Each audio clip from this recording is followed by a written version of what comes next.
ஏழு கழுத வயசாச்சு, நரமுடியும் வந்தாச்சு, ஆனாலும் இன்னும் பொண்ணு கிடைக்கலையே.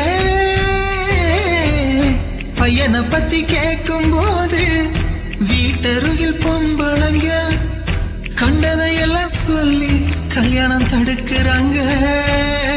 பொண்ணு வீட்டுக்காரங்க வந்து பையன் எப்படின்னு தான் கேட்டா, இந்த ஊரில் உள்ள சில பொம்பளைங்க பையன் சரியில்லைன்னு சொல்லிடுறாங்க. அதனால வந்த வரணும் போகும், திருமணம் எப்படி நடக்க போகுது, எங்களோட நிலைமைய புரிஞ்சுக்கிட்டு பொண்ணு கட்டித்தாருங்க.